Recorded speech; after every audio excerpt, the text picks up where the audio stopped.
شريك له وأشهد أن محمدا عبده ورسوله صلى الله عليه وعلى آله وصحبه ومن تبع الهدى إلى يوم الدين. Alhamdulillah, puji syukur kita haturkan kehadirat Allah di waktu duha ini, di musim liburan yang mungkin sebagian di antara masyarakat menggunakannya untuk piknik, namun jamaah kajian. Mudah-mudahan Allah jadikan ini sebagai taman surga, sehingga yang lain berwisata ke taman dunia, kita berusaha untuk rebutan tempat di taman surga. Baik, semuanya dapat tempat dengan baik insyaallah.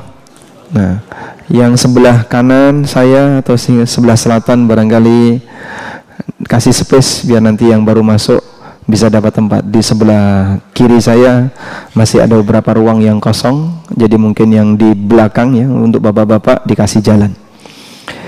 Kita mau bahas satu materi yang diberi judul dalam poster, jangan biarkan dirimu nganggur. Bagi yang punya buku Prinsip Hidupku, silahkan boleh buka halaman 79.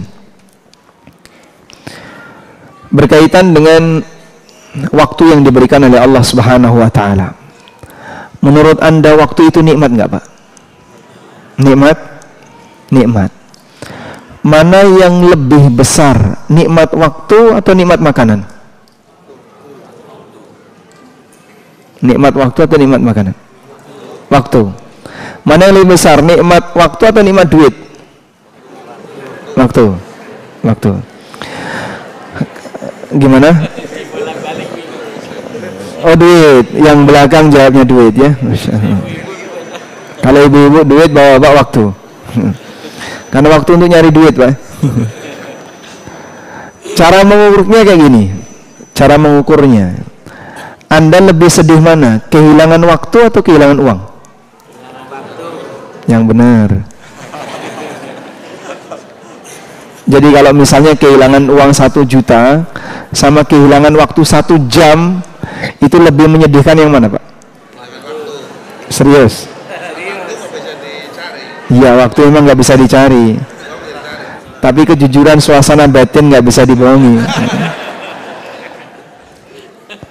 Orang bisa stres gara-gara kehilangan 1 juta, kehilangan 2 juta, pusing dia. Ini kan uang belanja hari ini, kenapa hilang? Tapi dia scroll HP selama 1 jam, 2 jam, gak terasa hilang tanpa ada perasaan sedih. Seperti itu ya. Itulah kita. Sehingga bagi kita, nikmat harta itu lebih berharga daripada nikmat waktu. Maka betul apa yang disabdakan Nabi SAW, ni'matani maghbunun fihima kathirun minan nas.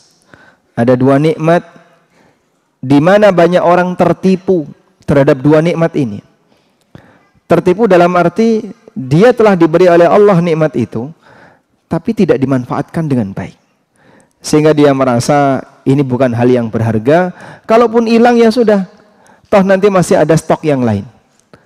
Karena dia tidak merasa itu sebagai sesuatu yang berharga. Apa kata Nabi SAW? 2 nikmat itu? As-sihhatu wal faragh. As-sihhah wal faragh. Sehat dan waktu nganggur. Jadi waktu nganggur disebut oleh Nabi SAW al-faragh, artinya waktu nganggur. Anda tidak punya kegiatan apapun. Orang kalau lagi berkesibukan berarti waktunya terisi. Tapi ketika dalam kondisi faragh artinya nganggur, berarti waktu itu tidak terisi. Tapi Pak, semua manusia kan pasti beraktivitas. Dia nggak berhenti. Minimal dia tidur, minimal dia istirahat. Betul. Cuman kita berbicara isinya itu berkualitas atau tidak. Bukan sebatas ada kegiatan atau tidak.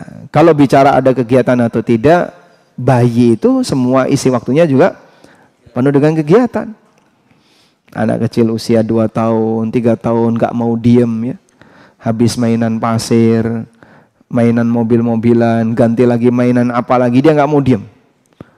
Tapi kita tidak sebut bahwasanya anak ini sedang sibuk sekali dengan kegiatan apa misalnya, dengan kegiatan ibadah atau apa. Ternyata orang dewasa mengalami yang sama. Kalau anak kecil melakukan tindakan seperti itu memang dunianya. Tapi orang dewasa melakukan hal yang sama. Nah, ini yang perlu diluruskan. Ada yang habis waktunya untuk ngegame. Di toilet lama sekali. Yang dibawa apa, Pak? Nggak ngerokok orangnya, Pak. Nggak ngerokok. Yang dibawa HP. Ngapain? Ngegame. Di toilet ngegame. Masya Allah. Saya pernah antri toilet. Lama sekali. Ternyata yang di dalamnya itu ngegame, Pak. Jadi sudah tidak ada aktivitas dia buang hajat. Tapi nggak disiram-siram. Sambil ngegame dia.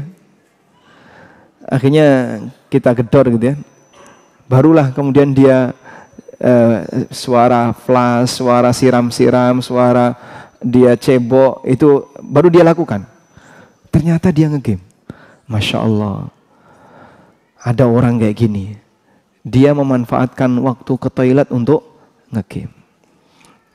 Dulu para ulama, waktu di toilet itu dipakai untuk dengerin orang baca kitab. Abu Hatim Ar-Razi itu punya anak sebagaimana nama bapaknya, Ibnu Abi Hatim.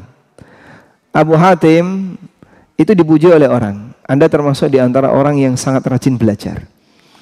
Lalu bapaknya bilang, anakku lebih rajin lagi daripada aku. Dia tidak pernah membiarkan satu kesempatan ketika bertemu dengan aku kecuali selalu tanya tentang perawi hadis. Sampai ketika bapaknya di toilet, itu hanya di luar toilet sambil baca buku. Sambil baca buku. Dikerasin suaranya, kalau ada yang salah digedor sama bapaknya. Diulangin lagi. Memanfaatkan waktu ketika di toilet. Tapi untuk kegiatan semacam ini. Ada juga sebagian di antara ulama ketika mau ke toilet, dia nyuruh muridnya, tolong kamu bacakan buku ini, saya mau di toilet. Di toilet sambil baca buku yang ada di luar, dikerasin, sehingga yang di toilet dengar. Dapat tambahan ilmu dari mendengar orang yang berada di luar, membaca dengan keras. Pernah nggak kayak gitu kita, Pak? Hah? Pernah? Tidak pernah. Tapi seperti itulah bagaimana semangat para ulama ketika memanfaatkan waktu. Baik. Sekarang coba kita lihat yang ada di buku. Bagi para ulama, waktu nganggur bisa membawa kepada potensi bahaya. Karena ketika seseorang itu nganggur, dia bisa menjadi senjata setan untuk melakukan aneka maksiat. Apalagi di zaman gadget, di zaman internet bisa diakses di mana-mana. Mungkin yang saya sebutkan tadi itu kondisi di masa silam. Orang tidak bisa mengakses maksiat semudah zaman sekarang. Tapi bagi mereka, orang punya waktu nganggur itu berpotensi bahaya. Karena ini bisa jadi senjata setan untuk ngajak yang bersangkutan melakukan hal yang maksiat. Karena itulah Islam sangat menekankan agar seorang muslim selalu beraktivitas yang positif. Karena sesuatu kalau tidak dipakai untuk hal yang manfaat, pasti akan digunakan untuk hal yang tidak bermanfaat. Kalau tidak dipakai untuk ketaatan, bisa jadi akan dimanfaatkan oleh setan untuk kemaksiatan. Allah Subhanahu wa taala ngasih motivasi, fastabiqul khairat. Berlomba-lombalah kalian dalam melakukan kebaikan.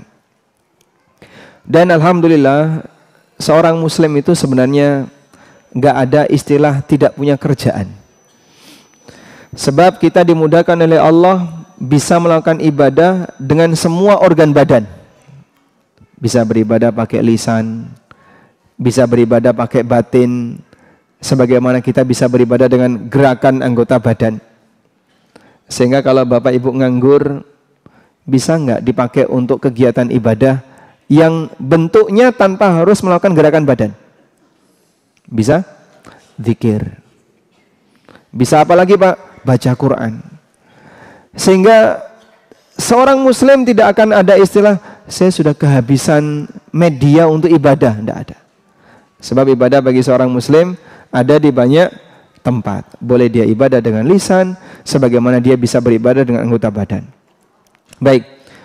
Karena itu Nabi SAW mengatakan, ihris ala ma yanfa'uk wasta'in billah wala ta'jiz. Bersemangatlah untuk melakukan yang bermanfaat bagi hidupmu, mintalah pertolongan kepada Allah dalam usahamu, wala ta'jiz, dan jangan melempem ketika kau punya masalah. Baik, orang yang punya semangat untuk selalu mengisi hidupnya dengan aneka kebaikan, maka dia akan berpindah dari satu kegiatan ibadah ke kegiatan ibadah yang lain. Allah Subhanahu wa taala mengatakan, fa idza faraghta fansab. Kalau kamu sudah selesai melakukan ibadah tertentu, fansab, tetap berikan rencana untuk melakukan ibadah berikutnya. Sehingga tidak ada istilah nganggur bagi muslim. Aslinya tidak ada istilah nganggur bagi muslim. Baik. Saat kita sibuk dengan hal yang positif, kita akan terlupakan untuk melakukan perbuatan yang negatif. Demikianlah karakter jiwa manusia. Jika dia fokus dengan hal yang positif, maka dia akan terlupakan untuk melakukan sesuatu yang negatif. Dan sebaliknya, kalau dia dibiarkan nganggur, sekali lagi akan terisi dengan sesuatu yang berpotensi negatif.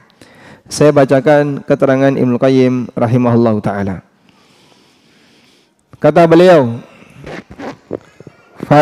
fahiyan nafsu illam tushghilha bil haqqi syagalatka bil batil wa huwal qalbu illam tusakkinhu mahabbatallah azza wa jalla sakkanahu mahabbatal makhluqin wala budda.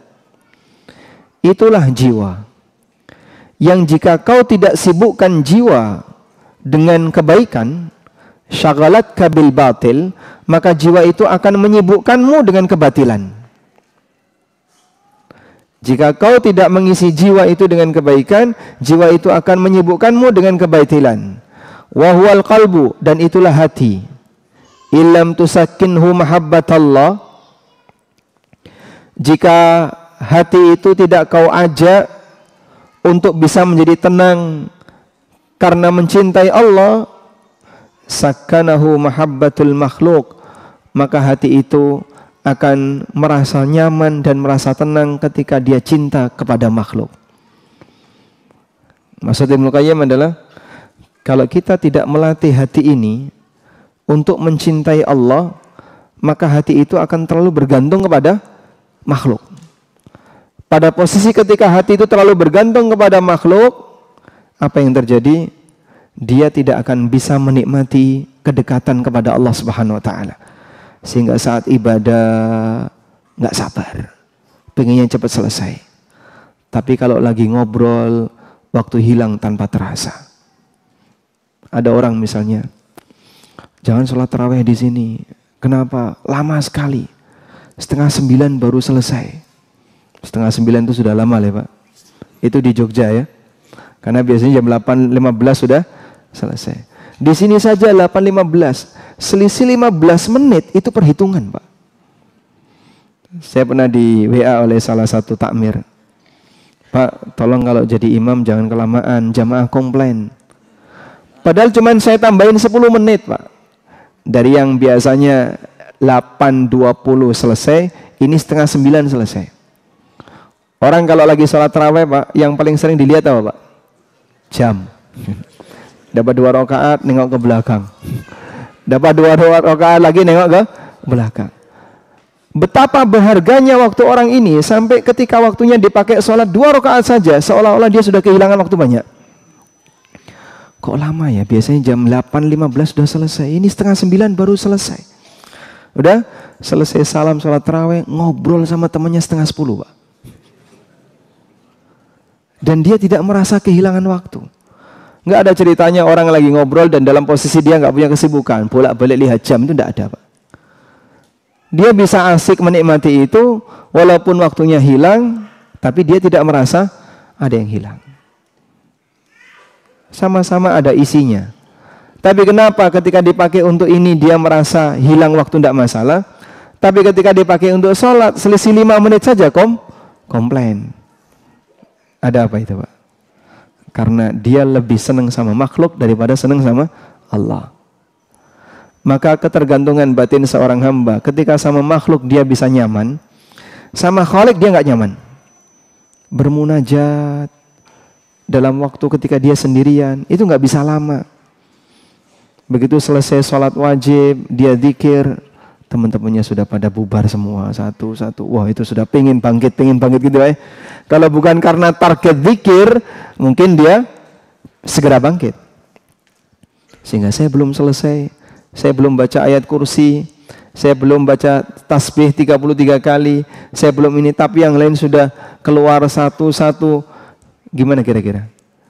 Termotivasi untuk segera keluar, dia gelisah kapan bisa cepat selesai. Gak sabar untuk nahan diri ketika membangun kedekatan dengan Khalik. Makanya yang seperti ini perlu dilatih. Sebab kita semuanya akan mengalami satu kondisi di mana kita pasti sendirian. Kapan itu? Saat mati. Sehingga ketika kita hidup, suasana kita sendirian kok nggak betah. Coba bayangin, nanti ketika kita berada di alam kubur, saat kita dimakamkan, kita sendirian. Nggak ada temannya, kecuali amal. Maka sang hamba tidak akan bisa mendapatkan ketenangan jika dia tidak melatih dirinya untuk dekat dengan Allah di saat sendirian. Maka terkadang ya, kita perlu mencoba memaksa. Coba saya paksa. Malam ini persiapan, tidur di awal waktu, bangun di akhir waktu, sama saja ya. Tidur di awal waktu, lalu berusaha untuk bangun di awal waktu. Yang biasanya belum bangun, tapi dia berusaha memaksakan diri untuk bangun. Jam 3 misalnya dia bangun. Baik, untuk kali ini saya tidak bangunkan siapapun. Biasanya mungkin dia bangunkan istrinya, dia bangunkan suaminya, tapi kali ini dia sendirian. Dalam posisi dia sendirian, dia tahan diri, jangan sampai ngantuk. Saya ingin banyak bermunajat kepada Allah. Ada satu sesi khusus yang kadang kita perlu memaksakan diri untuk itu. Sebab kalau tidak, selamanya yang namanya malas itu akan merajai dan menguasai kita. Abu Muslim Al-Khawlani rahimahullah, beliau ini termasuk mukhadram. Mukhadram itu apa? Orang yang pernah hidup di zaman Nabi SAW dan sudah masuk Islam, tapi tidak pernah ketemu Rasulullah SAW. Seperti Uwais Al-Qarni, itu mukhadram. Raja Najasyi, itu mukhadram. Dia masuk kategori tabi'in karena tidak pernah ketemu Rasulullah SAW. Raja Najasyi itu sezaman dengan Nabi atau tidak? Ya, sezaman dengan Nabi SAW atau tidak? Sezaman. Siapa yang meninggal duluan? Raja Najasyi. Apa dalilnya? Rasulullah SAW sholat gaib untuk Raja Najasyi. Sehingga dia Muslim, dan Raja Najasyi ini meninggal dunia sebelum Rasulullah SAW. Sampai disolati oleh Nabi SAW dalam peristiwa sholat jenazah gaib. Tapi gak pernah ketemu Nabi SAW. Sehingga Raja Najasyi bukan sahabat. Bukan sahabat, tapi tabi'in. Karena definisi sahabat adalah orang yang pernah ketemu Rasulullah Sallallahu Alaihi Wasallam dalam kondisi beriman kepada beliau dan mati sebagai mukmin. Baik, Abu Muslim Al-Khawlani itu ulama dari Syam dan beliau tidak pernah ketemu Rasulullah Sallallahu Alaihi Wasallam. Kedatangan beliau di Madinah di zaman Abu Bakar. Beliau menyesal tidak masuk dalam daftar sahabat. Sebab sahabat itu punya hak istimewa dalam syariat ini yang dipuji oleh Allah dalam banyak tempat di Al-Quran. Saat Abu Muslim itu bangun tidur, beliau mencambuk kakinya. Ayo bangun. Begitu dia melek, langsung kakinya dicambuk. Ayo bangun. Tidakkah kamu ingin berjejal bersama para sahabat ketika masuk surga? Nah, itu cara untuk memotivasi diri yang dilakukan oleh Abu Muslim. Kau memang bukan sahabat, tapi apa kau tidak ingin untuk kumpul bareng sahabat ketika mereka bareng-bareng masuk surga? Itu contoh ya, orang yang memaksakan dirinya untuk apa? Untuk berzikir kepada Allah, untuk beribadah kepada Allah, melawan malasnya dengan mencambuki kakinya. Berarti menyiksa diri boleh nggak Pak? Ya bukan disimpulkan menyiksa dirinya gitu ya. Anda tidak harus bawa cambuk. Ya. Misalnya suruh istrinya nyubitin juga bisa ya. Baik, kita lanjutkan. Wa huwal lisan illam tushghilhu bidzikri syaghalaka bil lagwi. Itulah lisan. Jika kau tidak sibukkan lisan dengan berzikir kepada Allah, maka lisan akan menyibukkanmu dengan hal yang sia-sia.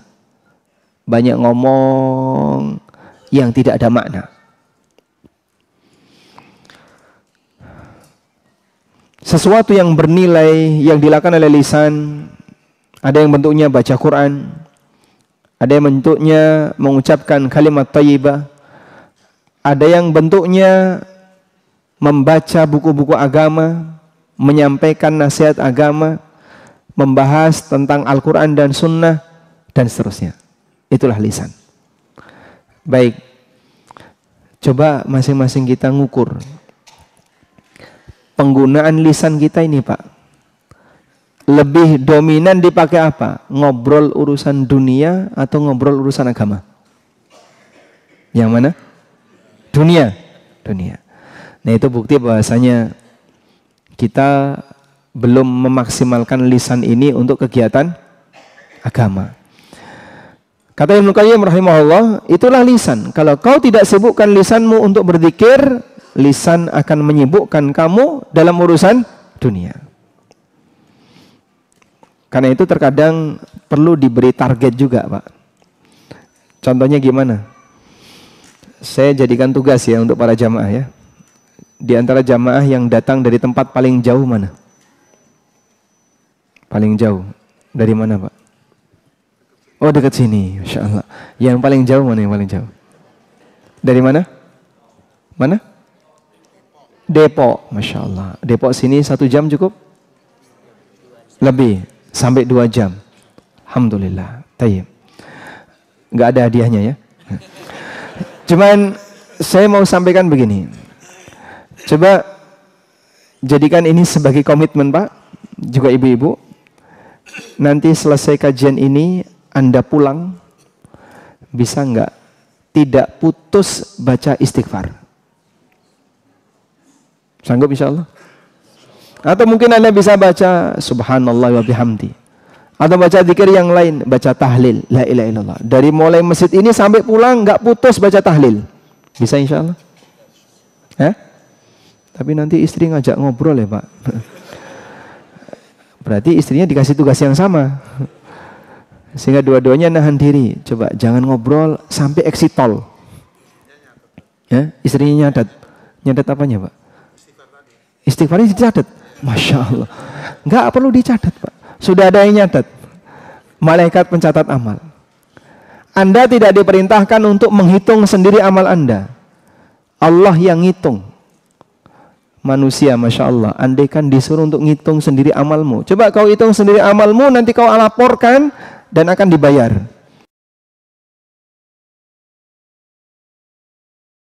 Kita beramal dan Allah sendiri yang nyadat. Ahsahullahu wa nasu. Allah, ini tolong kamu kerjakan. Nanti buat laporan. Bekerjalah ini karyawan.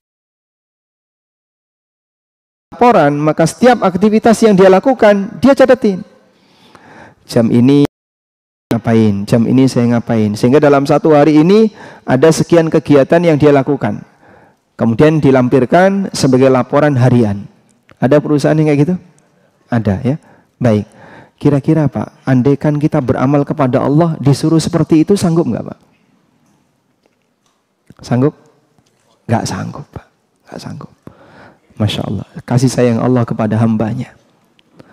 Pertama, nggak ada yang disia-siakan oleh Allah, nggak ada yang kececer Pak. Sehingga Bapak melakukan amal apapun, semuanya tercatat. Besar kecil semuanya tercatat. Faman ya'mal mithqala dzarratin khairan. Siapapun yang beramal walaupun seberat dzarrah berupa kebaikan, yarahu, manusia ini akan melihatnya besok di hari kiamat. Sehingga semuanya tercatat. Yang kedua, Allah jaga.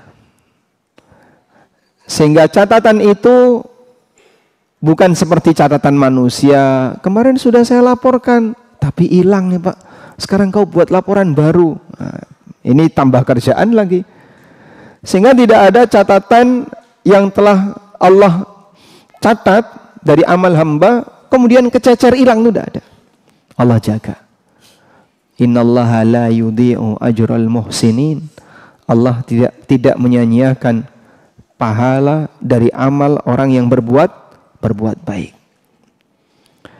Yang ketiga, Allah tidak pernah melupakannya. Allah tidak pernah lupa.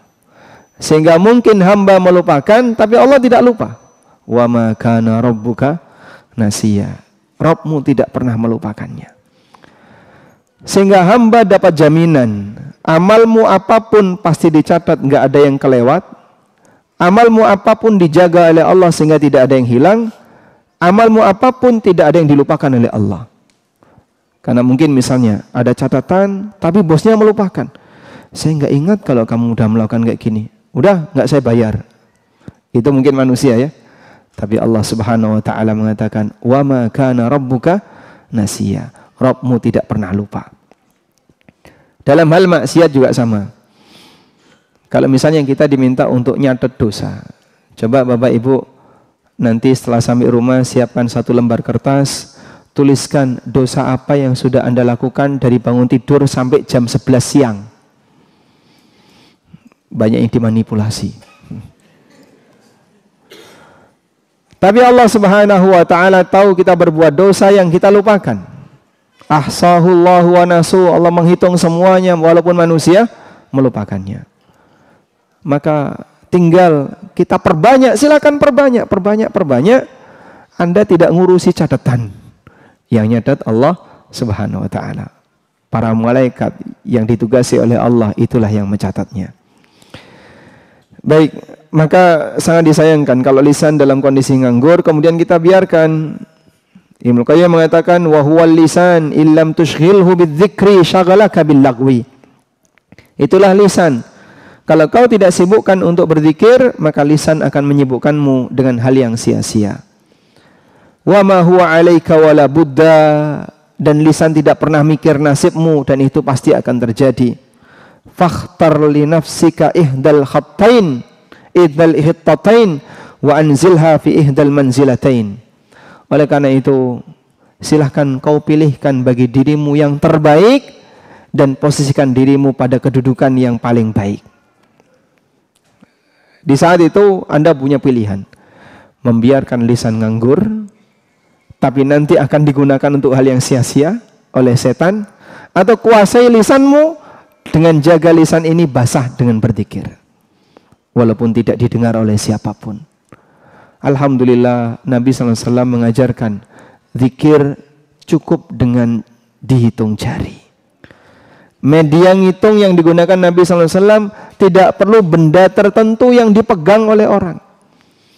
Sehingga bisa nggak orang zikir tanpa harus megang tasbih?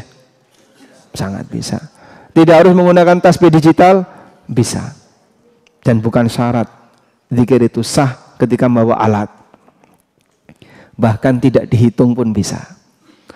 Makanya kadang begini, Pak, saya tuh punya masalah. Kenapa? Sering keliru ngitung. Itu caranya gimana? Biasanya ngitung berapa yang keliru? Kalau sudah disuruh ngitung 100 itu Pak, banyak kelirunya. Begitu misalnya pakai jari kanan pindah ke jari kiri, tadi mulai dari mana ya? Kanan atau kiri?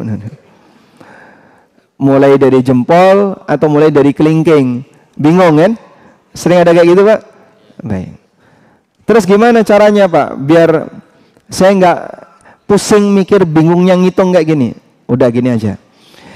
Coba kau baca, misalnya mau zikir subhanallah wa bihamdi 100 kali. Kalau Bapak lihat detikan jam, subhanallah wa bihamdi, berapa detik? Ada 1 detik? 2 detik? Anggaplah misalnya 2 detik. 2 detik ya, subhanallah wa bihamdi, 2 detik. Sudah? Berarti 2 kali 100, 200 detik. 200 detik, Anda butuh waktu kurang lebih 3 menit lebih dikit. Berarti Bapak subhanallah wa bihamdi cukup 4 menit sudah lebih dari 100. Ya, gak usah dihitung, lihat saja timer, lihat saja jam. Dari panjangnya di sini sampai di sini, saya tidak akan putus membaca subhanallah wa bihamdi. Pasti lebih dari 100. Dan lebih dari 100 boleh, tapi kalau kurang nggak dapat fadilah. Sebab yang disebutkan untuk zikir subhanallah wa bihamdi 100 kali, ya, itu kalau kurang nggak dapat fadilah, kalau lebih boleh. Karena Nabi SAW mengatakan, kecuali orang yang berzikir lebih dari itu. Berarti kalau lebih dari 100 boleh? Boleh. Abu Hurairah radhiyallahu anhu, dalam sehari beliau membaca subhanallah, membaca tasbih 3000 kali. Dalam sehari. Ya. Khalid bin Ma'dan dalam sehari bisa membaca 12.000 kali.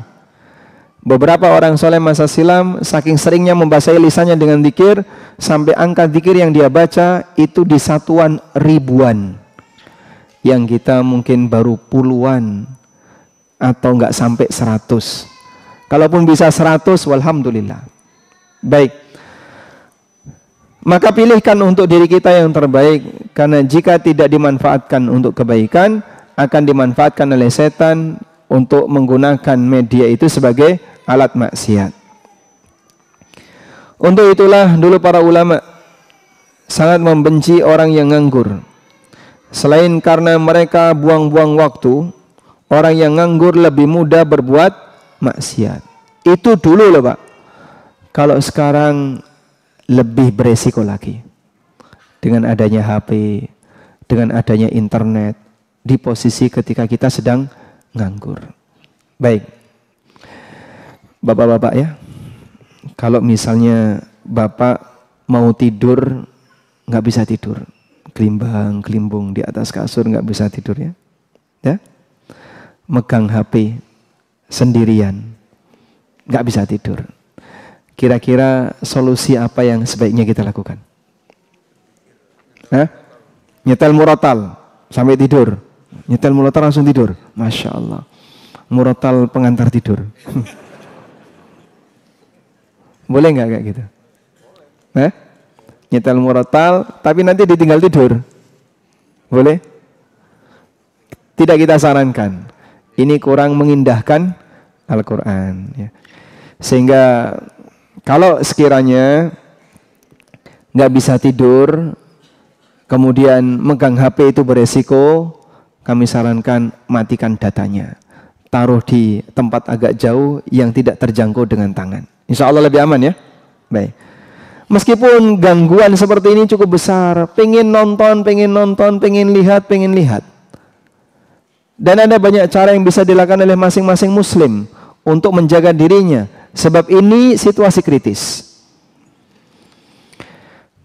Dulu bagi para ulama kalau nggak bisa tidur, mereka sholat. Sehingga nggak bisa tidur, ya sudah ambil air wudhu, sholat. Sampai kondisi ketika mereka ngantuk, baru tidur. Itu dulu ya, yang mungkin akan sangat jauh berbeda dengan situasi yang kita alami. Baik, sekarang kita dengar keterangan Ibnu Mas'ud. Ibnu Mas'ud radhiyallahu anhu mengatakan, siapa nama Ibnu Mas'ud? Siapa nama asli Ibnu Mas'ud? Abdullah bin Mas'ud. Ibnu Mas'ud radhiyallahu anhu mengatakan, inni la abghadur rajul an arahu farighan. Sungguh saya itu emosi kalau lihat ada orang yang nganggur. Sungguh saya itu sangat emosi kalau aku melihat ada orang yang nganggur. Jadi kalau bapak nganggur di depan Ibnu Mas'ud, diseneni sama Ibnu Mas'ud, dimarahi sama Ibnu Mas'ud. Laisa fi syai'in min amalid dunya wala amalil akhirah. Dia tidak sedang sibuk dengan kegiatan dunia maupun kegiatan akhirat. Nganggur bagi Ibnu Mas'ud itu orang yang dibenci sama Ibnu Mas'ud. Masya Allah. Sehingga bagi para sahabat, ini zaman sahabat ya, yang mungkin potensi maksiatnya tidak semudah di zaman kita. Posisi waktu nganggur itu musibah. Maka kalau ada orang nganggur, Sahabat membenci orang seperti ini. Baik. Ibnu Qayyim rahimahullah pernah menasihatkan, minal faragi ta'til mafasid wa tatawala al-ma'asi al-'abdi fi silsilatin mudmirah tud'iful iman fil qalbi wa tub'iduhu an maula. Kondisi nganggur bisa mendatangkan banyak potensi kerusakan, mempengaruhi hamba untuk berbuat maksiat dalam rangkaian kerusakan, melemahkan iman di hati dan menjauhkan orang dari Tuhannya. Itu ketika orang nganggur. Sebab nganggurnya orang awam, dia tidak akan pernah berpikir apa yang dia rencanakan untuk disampaikan dalam kegiatan ilmiah, karena dia orang awam. Beda dengan nganggurnya para pembelajar. Pembelajar itu ketika nganggur itu sambil berpikir apa yang akan dia siapkan ketika mau menghadap dosen, atau dia berpikir karya yang bisa dia tuliskan dan seterusnya. Baik, siapa manusia yang tidurnya diisi dengan ilmu? Siapa manusia yang ketika tidur itu diisi dengan ilmu? Rasulullah sallallahu alaihi wasallam. Sebab beliau dapat wahyu ketika tidur. Sehingga Nabi SAW ketika tidur, dan beliau sebagai orang yang maksum, tidurnya beliau itu tidur yang bisa mendatangkan ilmu. Allah kasih wahyu melalui tidur. Makanya salah satu di antara metode turunnya wahyu kepada Nabi SAW adalah mimpi. Sehingga mimpinya para nabi itu wahyu. Ibrahim alaihissalam mengatakan kepada anaknya, ya bunayya inni ara fil manami anni azbahuka fandur madza tara. Wahai putraku, aku mimpi aku menyembelih kamu. Kira-kira menurut kamu bagaimana? Ismail yang ngerti tentang status mimpi bapaknya, beliau mengatakan, ya abatif'al ma tu'mar satajiduni insyaallahu minas sabirin. Wahai ayah, silahkan Anda kerjakan apa yang diperintahkan untuk Anda. Masya Allah. Sehingga anaknya ketika dimintai pertimbangan bahwa ayahnya bermimpi menyembelih anaknya, Ismail nggak komentar. Oh, mimpi kayak gitu dari setan itu, nggak usah dikubris. Tapi Ismail paham, ini mimpi adalah wahyu. Baik. Nah, selain Nabi ditutup, maka tidak ada lagi istilah mimpi yang berstatus wahyu. Sebab mimpi manusia biasa bukan wahyu. Makanya Nabi Muhammad SAW pernah mengatakan, tanamu aini wala yanamu qalbi. Mataku tidur tapi hatiku tidak tidur. Sehingga hatinya Nabi SAW walaupun beliau sedang tidur, hatinya penuh dengan gemuruh hikmah yang ada di dalamnya. Baik. Itu Nabi Pak, yang nggak mungkin bisa ditiru Pak, karena mereka adalah orang yang diberi kondisi khusus oleh Allah. Kita beralih ke selain Nabi. Selain Nabi, suasana tidur mereka dipengaruhi oleh rutinitas yang mereka lakukan. Karena kan biasanya yang kebayang dalam tidur salah satunya apa? Bawaan perasaan. Kenapa muncul bawaan perasaan itu?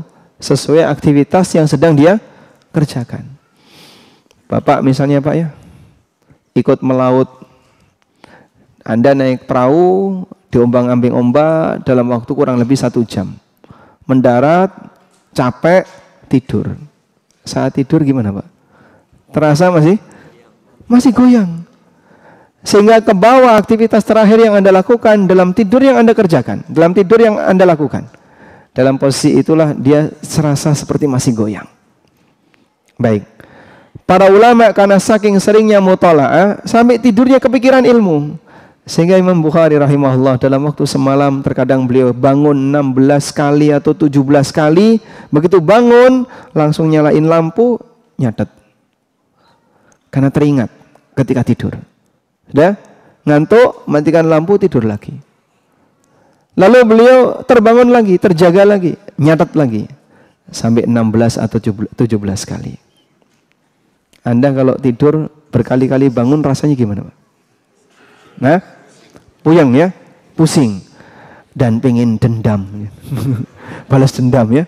Gimana caranya balas dendam bisa ganti tidur? Siang hari saya mau pakai tidur deep sleep, nggak boleh ada yang ganggu.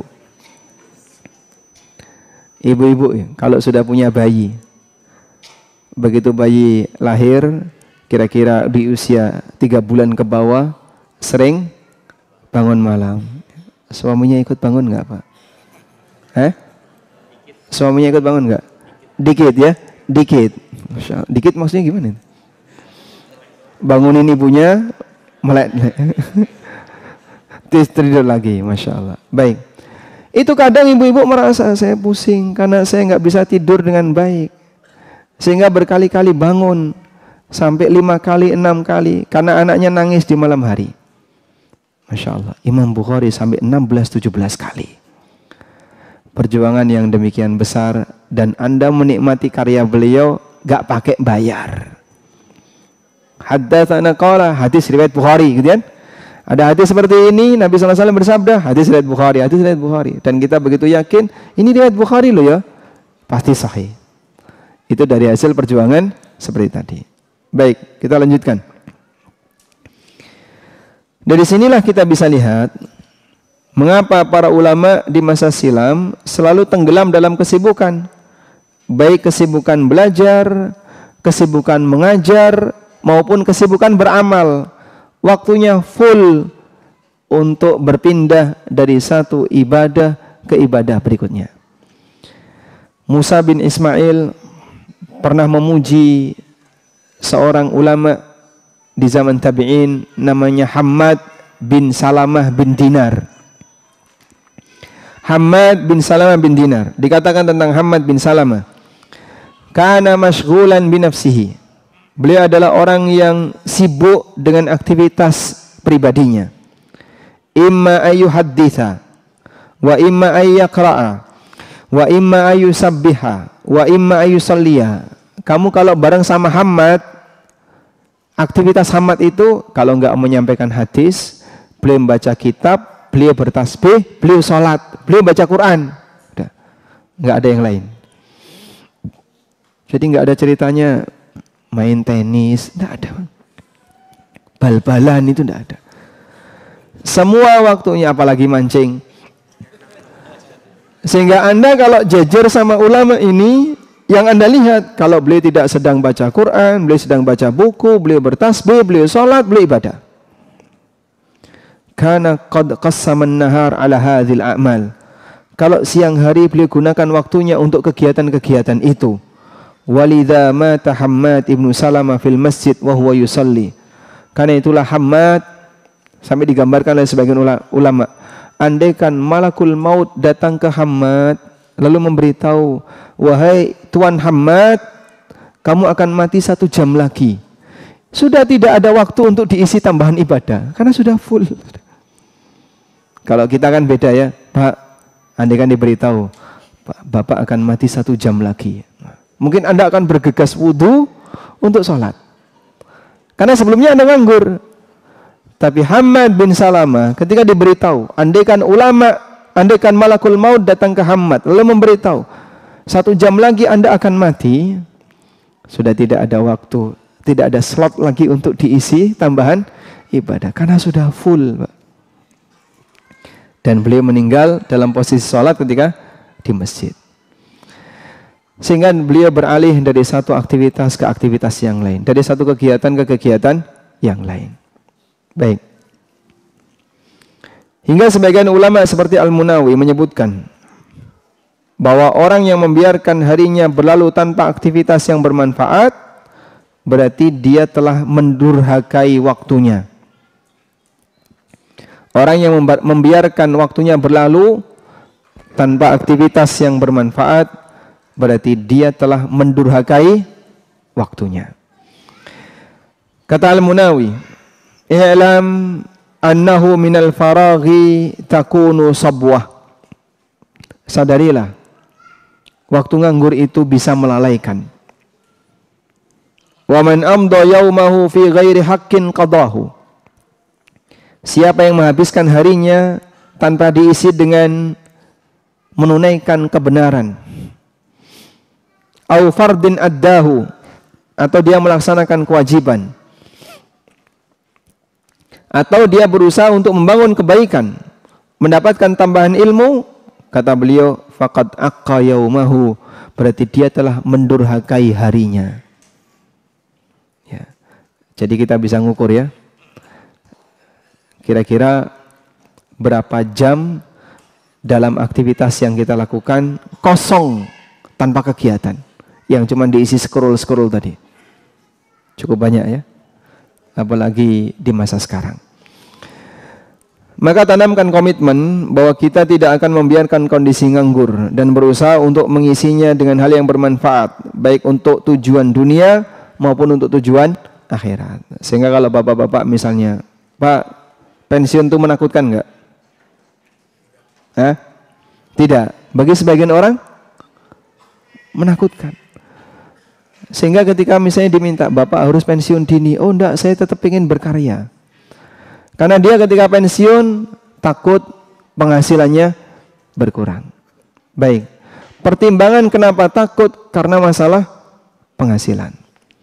Bagi muslim, kalaupun dia pensiun kerja, berarti kan dia tidak disibukkan dengan aktivitas dunia. Dia bisa alihkan dengan aktivitas yang lain. Entah dengan sibuk belajar, dengan sibuk baca buku, dengan sibuk membaca Quran, dan seterusnya.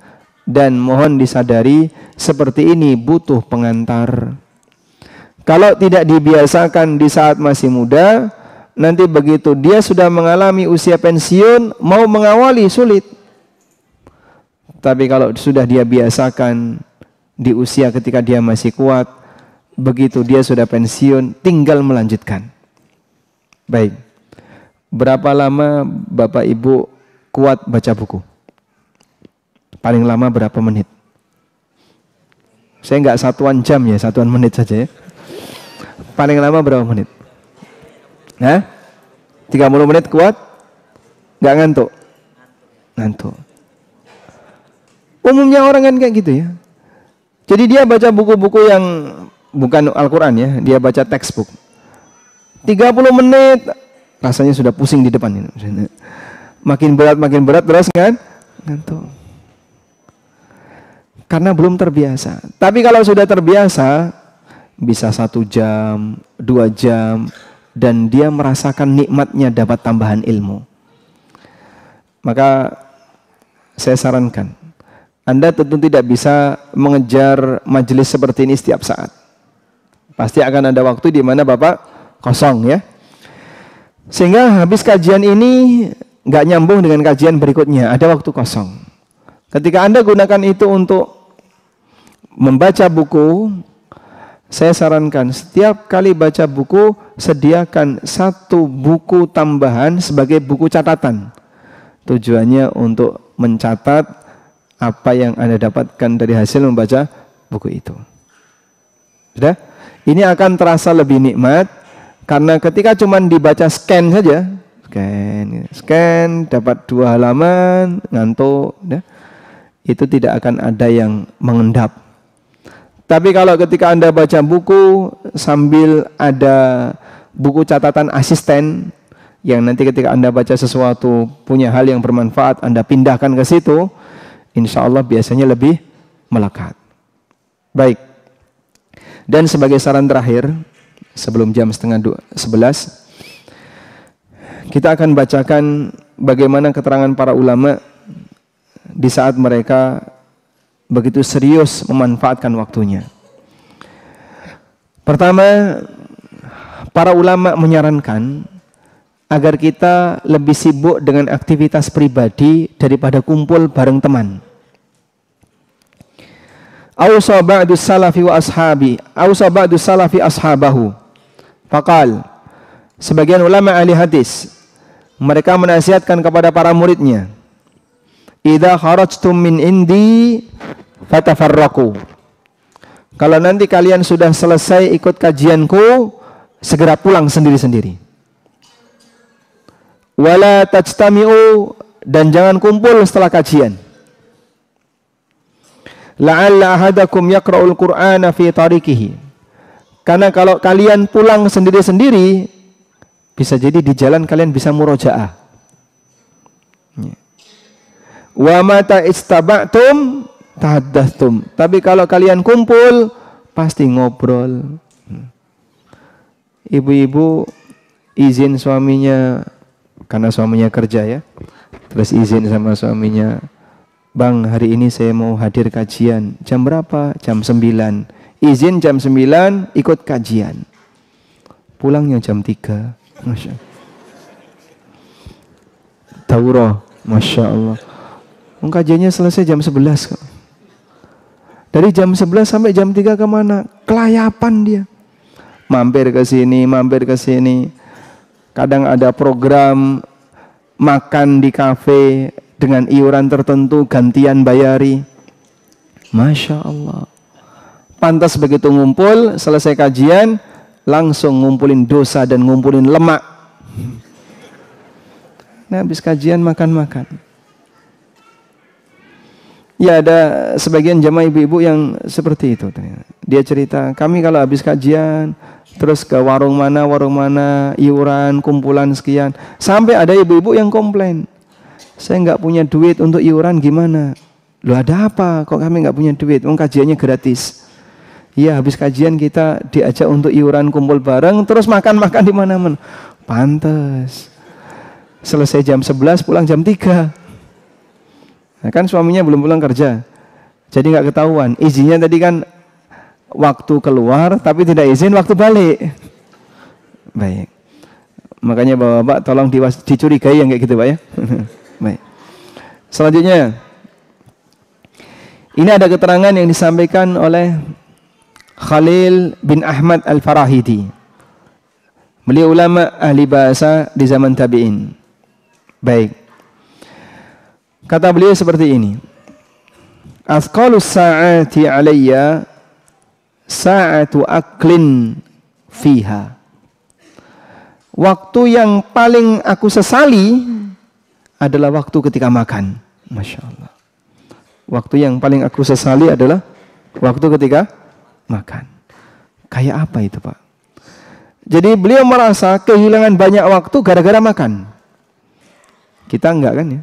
Menyediakan banyak waktu untuk kulineran. Masya Allah. Sehingga yang jadi dari Jakarta Barat ke arah timur, yang dari timur ke barat. Masya Allah. Ketemu di Sudirman. Subhanallah. Hanya untuk ngejar kuliner, orang butuh waktu ngantri. Belum macetnya ya, macet 2 jam. Sampai sana cari parkir. Habis dapat parkir, antri meja. Antri tempat makan. Setelah antri tempat makan, antri ambil makanan. Subhanallah. Untuk satu urusan makan dia bisa menghabiskan 3 jam. Ada kajian ya. Kajian kita kurang lebih hanya 1,5 jam. Sudah selesai kajian, panitia ngundang kita makan-makan. Kajiannya 1,5 jam, acara makan-makannya 2 jam. Nggak berimbang. Nah, di sesi acara makan-makan itu hilang waktu dalam jumlah banyak, tidak terasa. Tapi ketika kajian, bolak-balik lihat jam kok nggak selesai-selesai. Karena itulah bagi para ulama ya, kegiatan yang paling dipercepat oleh mereka adalah urusan makan. Sampai di antara mereka yang karena tidak mau ngunyah, Pak, makanannya itu dilumatkan dengan air dulu. Nah, setelah hancur baru dimakan. Baik. Kan terkadang ada makanan kan enak dikunyah, Pak ya. Anda lebih milih mana? Daging potong atau daging giling, Pak? Hah? Kenapa? Bisa dikunyah, lebih enak. Anda butuh waktu untuk ngunyah daging itu. Daripada misalnya dikasih pilihan daging giling lembut, di blender sampai lembut, sampai kayak bubur gitu. Silakan dimakan. Mungkin nggak doyan. Padahal sama-sama daging. Tapi bagi para ulama, menghemat waktu itu sampai urusan ngunyah saja diperhitungkan. Kita kan tidak ya. Sampai harus ngantri makanan. Baik. Selanjutnya.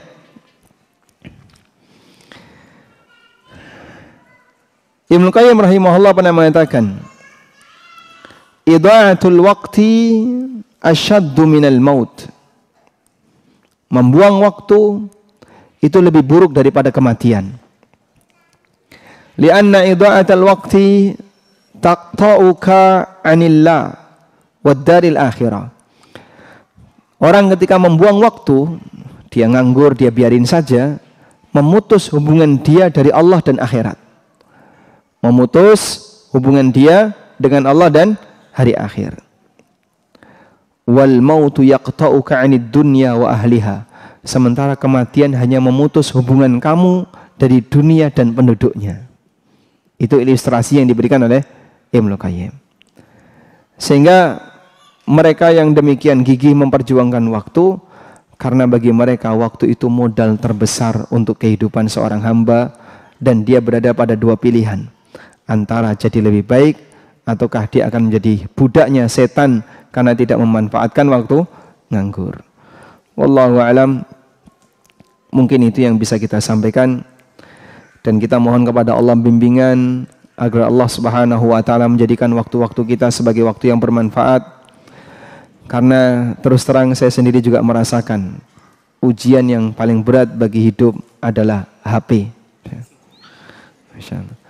Karena HP ada banyak sekali waktu-waktu nganggur kita jadi hilang sia-sia.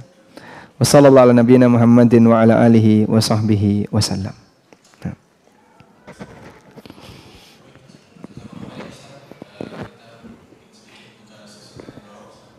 Tafadhal. Assalamualaikum Ustaz. Salam.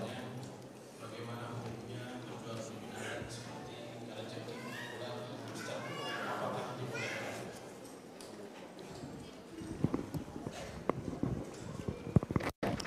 Baik. Apa hukumnya jual beli binatang seperti kalajengking, ular, hamster? Apakah diperbolehkan?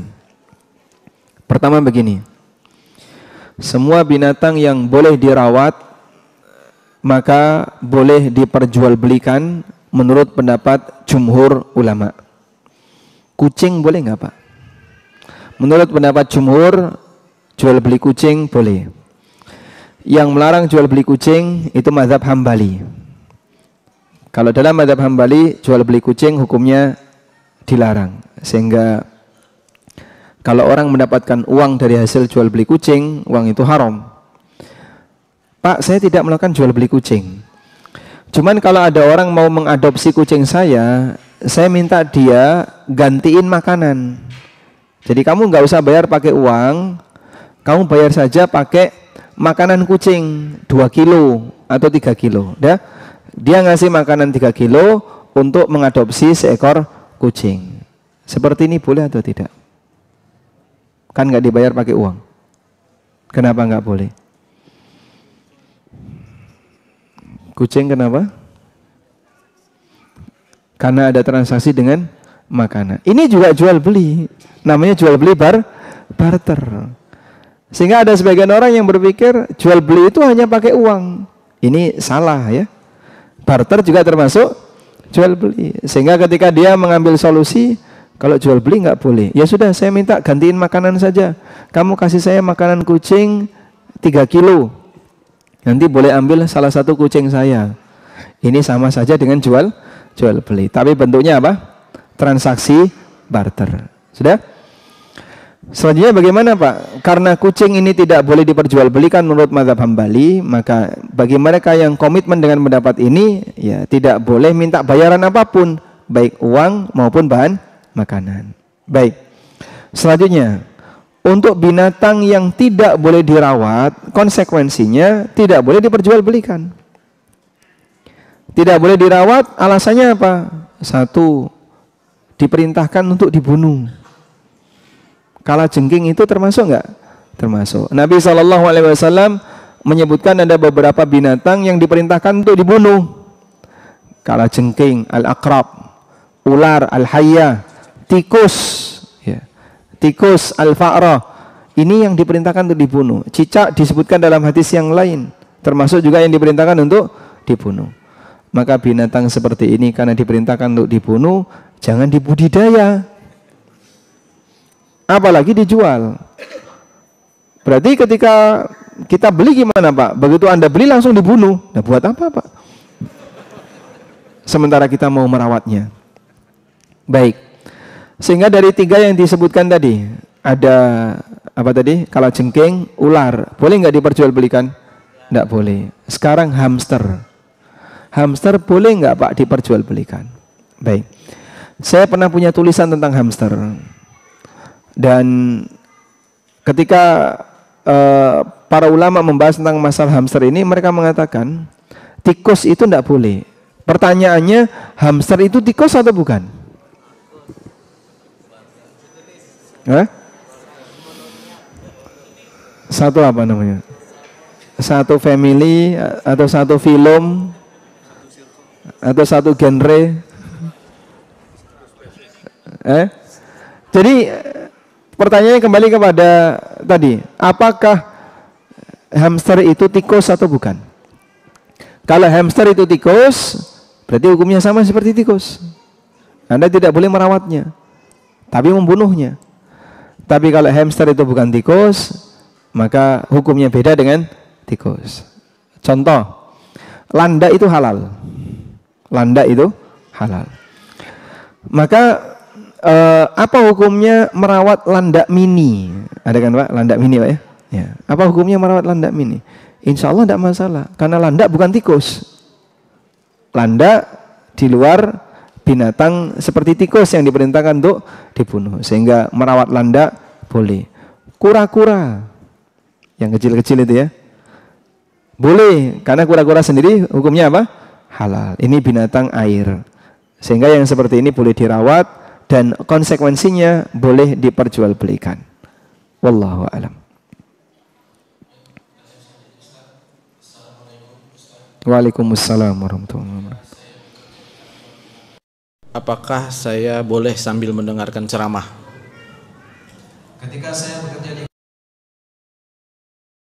sambil berceramah. Oh, mendengarkan ceramah, bukan berceramah. Baik. Apakah saya boleh sambil mendengarkan ceramah atau sambil mendengarkan murattal? Kalau mendengarkan murattal tidak kita sarankan. Jika Anda sedang sibuk, maka jangan dengarkan murattal. Tapi kalau Anda sedang dengarin murattal, jangan sibuk dengan yang lain, sehingga pilih salah satu. Baik. Selanjutnya, kalau mendengarkan ceramah, boleh nggak Pak? Boleh nggak kerja sambil dengerin ceramah? Pertama, ini kembali kepada aturan perusahaan. Di tempat Anda bekerja ada nggak larangan itu? Nggak ada Pak, bebas. Sebelah saya dengerin musik, sebelah saya dengerin kajian A, Ustadz B. Saya juga boleh dengerin kajian ustadz-ustadz yang saya suka, sepanjang tidak saling ganggu, sehingga semuanya disuruh pakai headset kalau lagi dengerin. Ya, kalau diizinkan seperti itu, berarti Anda punya ruang untuk melakukannya. Yang kedua, kira-kira ketika Anda mendengarkan ceramah itu terganggu nggak pekerjaan Anda? Kalau tidak terganggu, tidak dilarang oleh pihak perusahaan, dan Anda tidak terganggu, insya Allah diizinkan. Wallahu a'lam.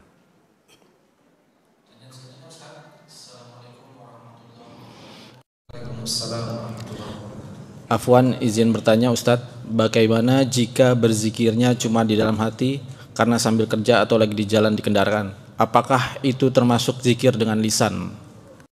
Apakah termasuk zikir dengan lisan? Sementara praktiknya hanya dalam hati. Nah, dari teks pertanyaannya sudah ada jawabannya kan? Baik. Zikir sebagai amalan lisan, saya ulang ya. Zikir sebagai amalan lisan itu terhitung sebagai amal lisan jika terucap, walaupun tidak ada suaranya. Sehingga bedakan 3 hal ya. Batin, jadi memikirkan sesuatu. Yang kedua, mengucapkan sesuatu, membunyikan sesuatu. Ini 3 hal yang berbeda. Ya? Bukan syarat untuk zikir harus dibunyikan. Tapi zikir harus diucapkan. Dan ketika orang mengucapkan zikir, baru terhitung sebagai zikir yang sempurna ketika diiringi dengan dorongan suasana batin. Sehingga saat misalnya Bapak mengucapkan subhanallah wa bihamdi, itu batinnya sambil diiringi perasaan, saya sedang mensucikan nama Allah dan memujinya. Subhanallah wa bihamdi, maha suci engkau ya Allah, maha suci Allah dan segala bentuk pujian untuknya. Dah? Nah, batinnya muncul seperti itu. Subhanallah wa bihamdi, saya sedang mensucikan Allah dan memujinya. Baik. Nah, untuk bacaan Al-Quran ini ada kondisi khusus. Nabi SAW mengatakan, zayyinul Qur'ana bi aswatikum. Hiasilah Al-Quran dengan suara kalian. Oleh karena itu, untuk bacaan Quran dianjurkan keluar suara. Dianjurkan keluar suara. Sehingga ada bunyi minimal ya, terdengar dia atau terdengar orang yang berada di dekatnya. Karena Quran punya situasi khusus. Sebab Al-Quran itu diperintahkan oleh Allah, warattilil Qur'ana tartila. Bacalah Quran dengan tartil. Nah, bentuk tartil membaca Quran, tafsirnya adalah memberikan hak setiap huruf yang ada dalam Quran. Sehingga ini bunyinya apa? Ja, ini bunyinya sa. Ini panjang, ini pendek, ini gunnah, ini idgham, ini iqlab, ini ikhfa. Itu ada semuanya. Khusus Quran yang seperti ini. Kalau membaca hadis, Anda tidak perlu. An Aisyah radhiyallahu anha. Itu baca Quran. Aisyah, mat apa itu namanya, Pak? Mat wajib mutasil. Ain panjang ketemu hamzah. Kayak jaa kan itu. An Aisyah, kepanjangan Mas. Loh, katanya harus tajwid. Tajwid itu berlaku untuk baca Al-Quran. Innamal a'malu binniyat wa innama likulli imri'in ma nawa. Perlu nggak kayak gitu? Nggak perlu. Orang bisa baca hadis tanpa harus menggunakan kaidah tajwid. Innamal a'malu binniyat wa innama likulli imri'in ma nawa. Sehingga ada guna, ada ikhfa, enggak dipedulikan untuk hadis. Sebab Quran punya hak khusus yang tidak berlaku untuk teks Arab yang lain. Maka Al-Quran disuarakan. Sehingga baca Quran tidak boleh cuma scan gini, Pak. Scan. Ini tidak terhitung baca Quran. Pahala satu huruf dapat pahala berapa? 10. Itu kalau disuarakan, diucapkan dan disuarakan. Sehingga Anda tidak cuma umi-umi, tapi ada suaranya. Tidak cuma gerakan bibir saja, gerakan lisan, tapi ada suaranya. Karena ada hak-hak huruf di situ, ada gunna, ada iklab seperti yang kita kenal. Baik. Oleh karena itu kalau Bapak zikir misalnya subhanallah ya bihamdi tapi batin, nah ini kurang tepat. Karena zikir itu amal lisan. Memang ada amal batin, murni amal batin. Contoh tawakal itu amal batin. Ikhlas itu amal batin ya. Takut itu amal batin. Sehingga amal seperti ini tidak harus diutarakan. Aku ikhlas loh yo. Ikhlas itu bukan di lisan. Ikhlas itu di mana? Batin. Wallahu alam.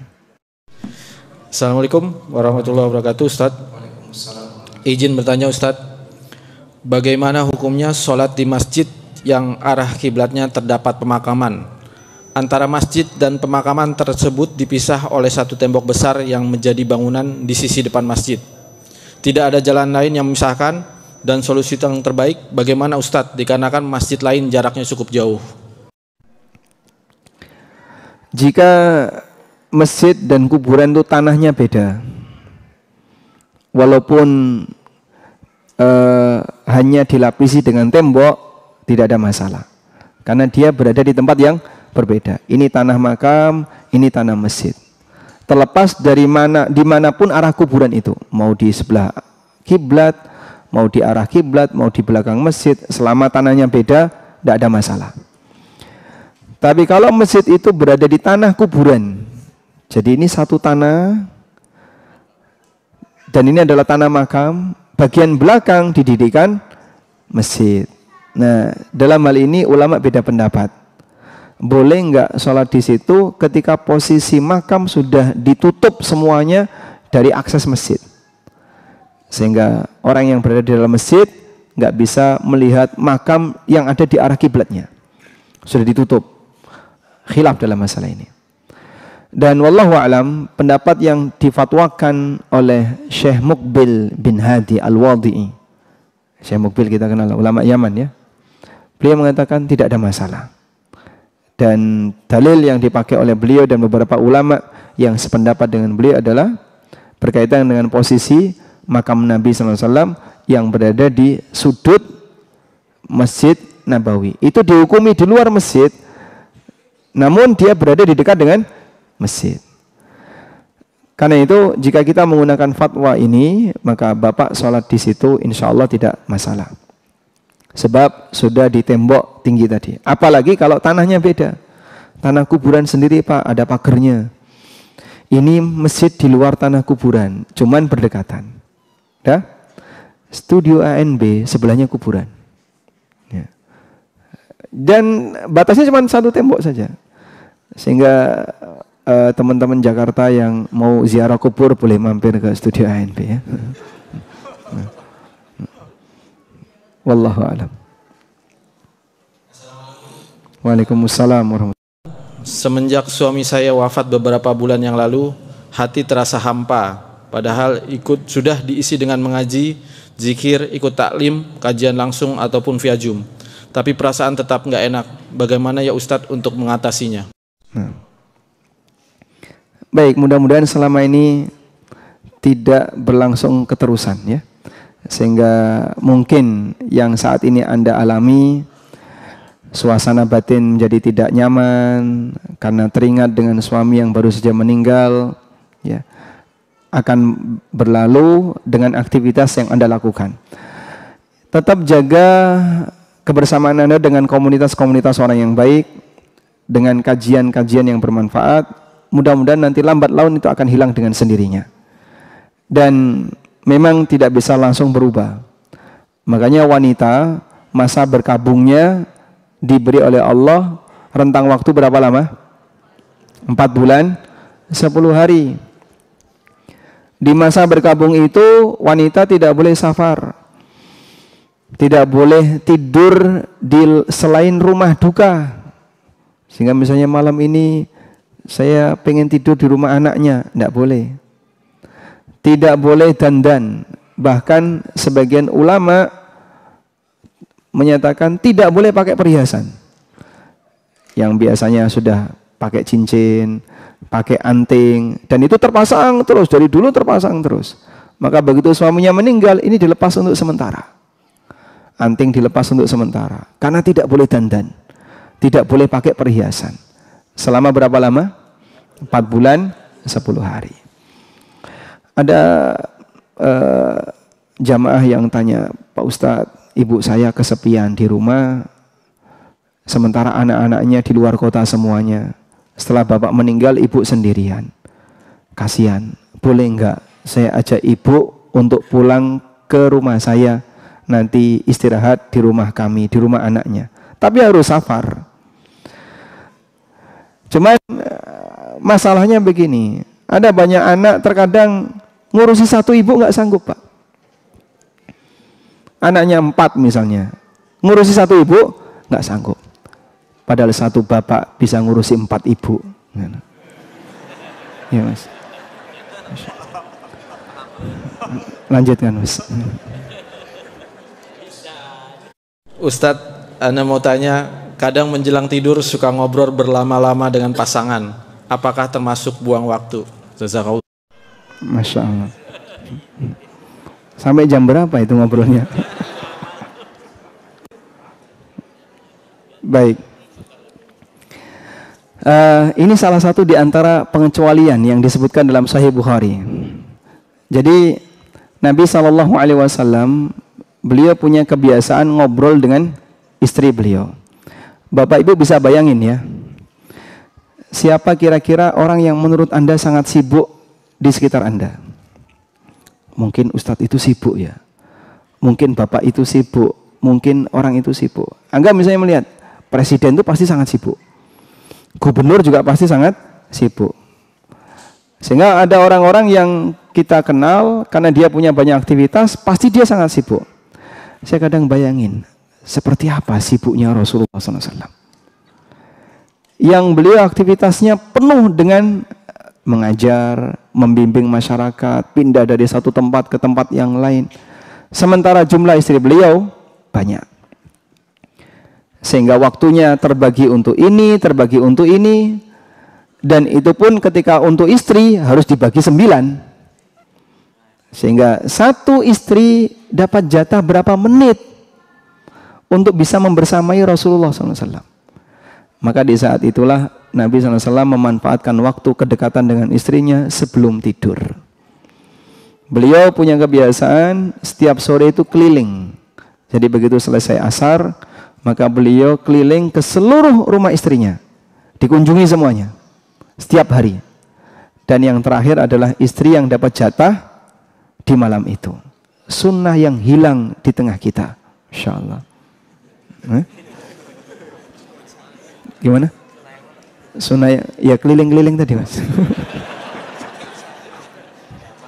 Kok sunnah yang mana itu loh? Mau dipraktekkan Pak? Bapak namanya siapa Pak? Coba saya sebutkan. Baik. Maka Nabi SAW memanfaatkan waktu kebersamaan dengan istrinya menjelang tidur. Beliau ngobrol dengan Ummu Salamah, beliau ngobrol dengan Aisyah dan seterusnya. Nah, itu kemudian dijadikan dalil oleh Imam Bukhari bahwa ngobrol dengan istri nilainya sama seperti muthala'atul kitab.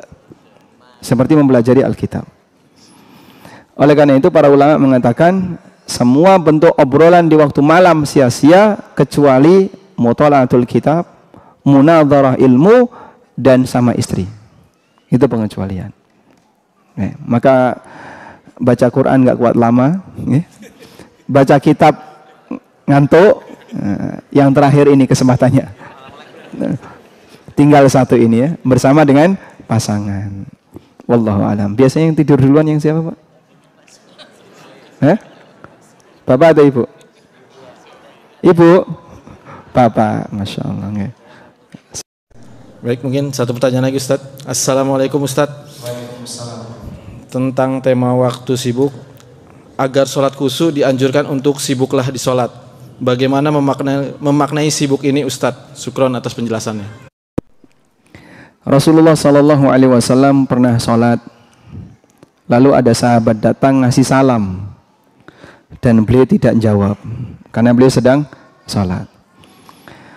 Kemudian Nabi SAW selesai sholat menyampaikan kepada sahabat itu, inna fis salati la syughla. Sesungguhnya dalam sholat itu sudah penuh dengan kesibukan. Maka saya tidak bisa menjawab salam kamu karena sholat sendiri itu sudah penuh dengan kesibukan. Nah, makna dari kalimat ini adalah pertama, orang tidak boleh melakukan aktivitas di luar sholat ketika sedang sholat. Kecuali aktivitas darurat yang tidak mungkin bisa dihindari. Contohnya apa? Mengawasi anak. Dia sholat sambil bawa anak. Kadang gendong anak. Kadang apalagi megangi anak dan seterusnya. Atau ada situasi kondisional yang membahayakan. Ada ular atau ada binatang-binatang berpisah. Atau gerakan dalam rangka menyempurnakan sholat. Saf depan kosong karena ditinggal sama orangnya, lalu dia maju merapat ke sebelah kanan atau ke sebelah kiri dan seterusnya. Di luar itu dilarang. Karena sholat itu sudah sibuk, maka jangan tambahi dengan kesibukan yang lain. Yang kedua, kesibukan sholat itu bentuknya adalah batin ini diisi dengan mikir apa yang dikerjakan dalam sholat. Sehingga saat dia membaca Al-Fatihah, pikiran tidak melayang kemana-mana, tapi fokus dengan apa yang dibaca dalam sholatnya. Dia baca alhamdulillahirabbil alamin, renungan apa yang ada dalam hatinya. Dia baca ar-rahmanir rahim, renungan apa yang ada dalam hatinya. Maka orang yang sholat sibuk lahir batin. Mungkin kalau kesibukan lahiriah bisa diupayakan dengan baik, anteng, nggak banyak gerak. Tapi kesibukan batin ini yang sulit. Orangnya di masjid, hatinya sudah sampai dapur, ya. Kadang sudah sampai jemuran karena turun hujan, ya. Dan yang lainnya. Batin seorang hamba ketika dia sedang sholat, bahkan kadang nyusun kegiatan setelah sholat. Habis ini mau ngapain saja ya? 1, 2, 3, 4. Begitu selesai salam, geblak, tidur. Padahal dia tadi ketika sholat sudah nyusun aneka kegiatan. Berarti batinnya tidak fokus.